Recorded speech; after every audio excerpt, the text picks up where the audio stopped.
بسم اللہ الرحمن الرحیم. دہم کلاس. السلام علیکم ورحمۃ اللہ وبرکاتہ.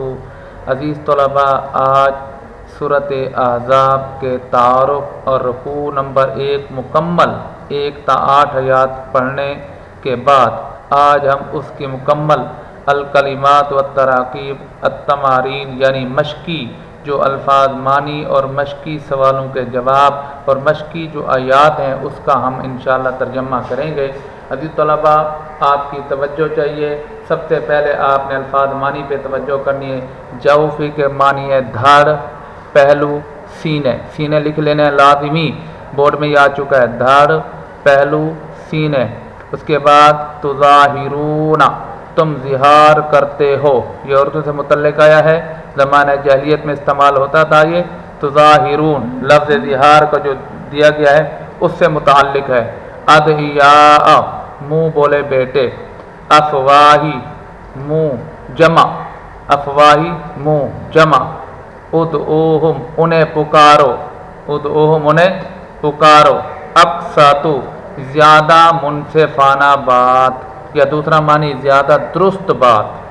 تعمدت، اس عورت نے ارادہ کیا. تعمدت کا معنی ارادہ، قصداً ارادہ کرنا. اس عورت نے ارادہ کیا. اولا، مقدم، زیادہ حق رکھنے والا. اولا کے معنی کیا ہے؟ زیادہ حق رکھنے والا. اولو الارحام، رشتہ دار.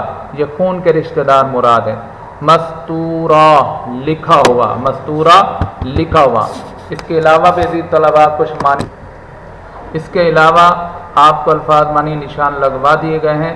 اضافی سوالات بھی آپ کو پتہ ہوگا. اب آپ سوال کی طرف آ جائیں. سب سے پہلا مشقی سوال ہے اس سبق میں. حالانکہ جب میں نے سبق پڑھایا تھا میں نے آپ کو یہ چیزیں بتا دی تھی. آج پوائنٹ کے ساتھ سوال کا جواب بتا رہا ہوں. اس سبق میں رسول اللہ صلی اللہ علیہ وسلم کو کن باتوں کی تلقین کی گئی ہے؟ بیٹے 4 باتوں کی تلقین کی ہے. نمبر 1، 4 باتوں میں سے نمبر 1، اے پیغمبر اللہ سے ڈرتے رہنا. نمبر 2، کافروں اور منافقوں کا کہا نہ ماننا. نمبر 3، جو وحی یا جو پیغام وحی اللہ کی طرف سے آپ پر وحی کی گئی ہے یا بھیجی گئی ہے اس کی پیروی کیے جانا. نمبر 4، صرف اللہ پر بھروسہ رکھنا. اس کے بعد دوسرا سوال ہے آپ کا مشقی، بڑا اہم ترین سوال ہے. یہ آیت بھی اہم ہے. منہ بولے بیٹے سے متعلق کیا ہدایات دی گئی ہیں اور اس میں جو ذکر ہے منہ بولے بیٹے کا، یہ بھی بڑا اہم سوال ہے کہ یہ کس کا منہ بولا بیٹا تھا اور کون تھا. اس بارے میں بھی آپ کو بتاتا ہوں. پہلے آپ توجہ کریں اس سوال سے متعلق. جواب سنیں بیٹے. منہ بولے بیٹوں کے بارے میں چند ایک ہدایات ہیں. نمبر 1، منہ بولے بیٹوں کو ان کی اصل باپوں کے نام سے پکارا کرو. نمبر 2، منہ بولے بیٹے حقیقی بیٹوں کی طرح نہیں ہوتے. نمبر 3، اگر منہ بولے بیٹوں کے باپ کے نام معلوم نہ ہوں تو وہ دین میں تمہارے بھائی اور دوست ہیں. نمبر 4، اس سے پہلے جو غلطی ہو گئی اس پر گناہ نہیں، آئندہ ایسی غلطی نہ کریں. یعنی وہ کون سی غلطی؟ جو منہ بولے بیٹوں کو کسی بھی نسبت سے پکارتے ہو تو گناہ ہوتا ہے، تو ایسا نہ کہیں. ایسے نسبت کسی اور باپ کا نام لے کر جب پتہ نہیں ہے تو آپ ایسے دوست اور بھائی بول دیں تو یہ ٹھیک ہے. اس کے بعد عزیز طلباء مشقی آیات ہیں، نیچے کھڑی ہوئی آیات مشہور ترین آیات ہیں، اس پہ آپ توجہ کریں گے. مشقی آیات آپ کو بتائی ہیں 3 ہیں، الف، بے اور جیم. یہ بڑی اہم ترین ہے. اس پہ آپ نے ترجمہ ہی کرنا ہے، مفہوم کی وضاحت کی ضرورت نہیں ہے.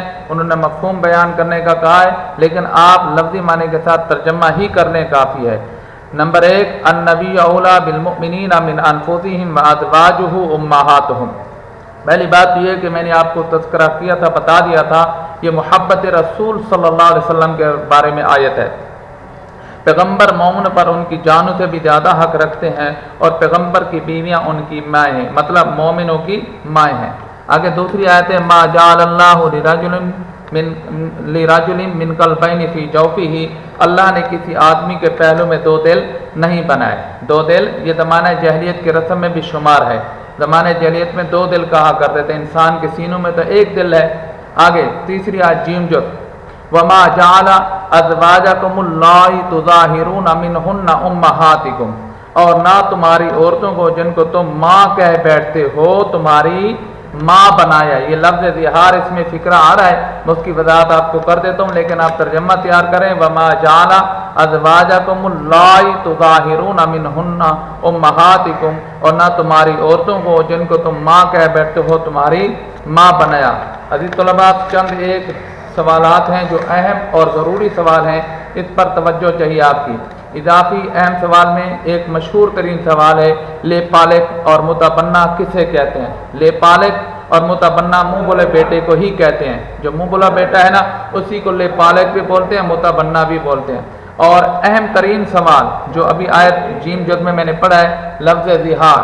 لفظ ظہار یہ ظہر سے مشتق ہے، لفظ ظہار ظاہر سے مشتق ہے، یعنی لیا گیا ہے ظاہر سے، اس کا معنی ہے پیٹھ، اس کی کیا معنی ہے؟ پیٹھ۔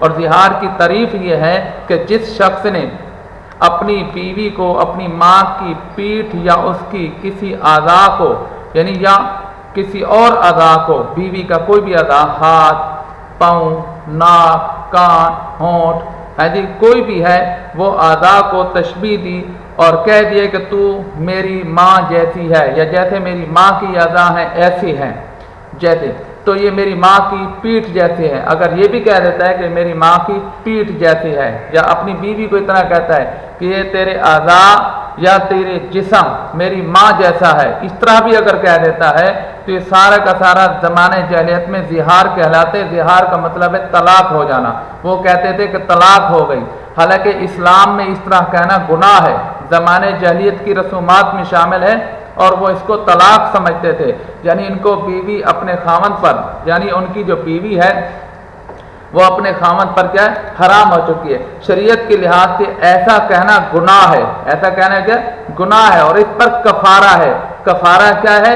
60 روزے رکھنے ہیں، لگاتار 60 روزے، درمیان میں ایک روزہ بھی چھوڑنے کی اجازت نہیں ہے، لگاتار 60 روزے رکھنے ہیں، اور اگر 60 روزے رکھنے کی ہمت نہ ہو تو پھر 60 مسکینوں کو کھانا کھلانا ہے، صبح شام، صبح شام کھانا کھلاتے کھلاتے 60 دن بھی آپ ہمت نہیں کر سکتے تو ایک دن میں 120 بندے کو کٹھا کھانا کھلانے، تو آپ کا یہ کفارہ ادا ہو جائے گا اور اپنی بیوی سے محبت کر پائیں گے۔ ٹھیک ہوگی بات؟ اس کے بعد آخری ایک بات ہے جو کہ قابل غور ہے، آپ نے اس پہ توجہ کرنی ہے۔ آپ کے منہ بولے بیٹے کا نام کیا تھا؟ حضرت زید، یعنی آپ صلی اللہ علیہ وسلم کے جو منہ بولے بیٹے تھے ان کا نام تھا حضرت زید بن حارثہ، اور انہی کا نام سورۃ احزاب میں آیا۔ یہ بھی سوال آتا ہے کہ صحابی کا نام آیا حضرت زید بن حارثہ رضی اللہ تعالی عنہ کا۔ اور آج کا آخری سوال، زمانے جاہلیت کی رسومات کتنی تھی؟ 3 تھی۔ نمبر 1، انسان کے سینوں میں 2 دل کا سمجھنا۔ نمبر 2، اپنی عورتوں سے ظہار کرنا، اس کی وضاحت میں نے آپ کو کر دی ہے۔ نمبر 3، منہ بولے بیٹے کو حقیقی بیٹا سمجھنا۔ عزیز طلباء، میں نے آپ کو سبق نمبر 1 سورۃ احزاب کی مکمل وضاحت کر دی ہے، اور مکمل مشقی الفاظ مانی، سوالوں کا جواب، آیات کے مفہوم اور اضافی چند اہم سوال میں نے آپ کو بتا دیے ہیں۔ مجھے امید ہے آپ میری اس بات کو نوٹ کر چکے ہوں گے، اور اسے ایک تو نوٹ کرنا ہے، یاد کرنا ہے، لکھنا ہے۔ ٹھیک ہے عزیز طلباء، اور آپ کو مجھے امید ہے سمجھ بھی آ گیا ہوگا۔ السلام علیکم ورحمۃ اللہ وبرکاتہ۔